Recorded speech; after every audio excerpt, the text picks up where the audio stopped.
Toyota Vios, tayo na calibrate Toyota Vios. 360 camera, tingnan natin yung kalabasan ng calibration niya mamaya. Okay.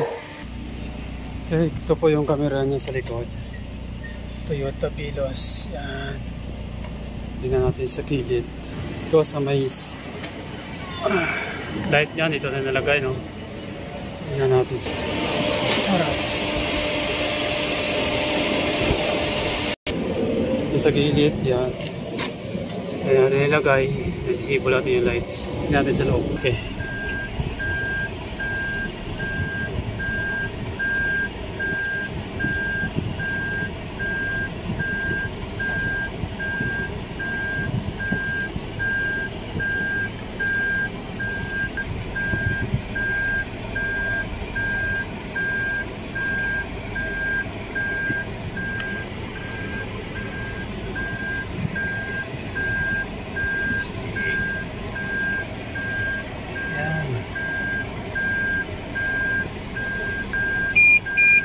Okay. Sir, dito po kayo. Toyota Vios sa 10 inches. Yan. Plug and play. Okay. Yan po ang niya features with Netflix. Yan. At gana po yung steering control. Yan. Gana.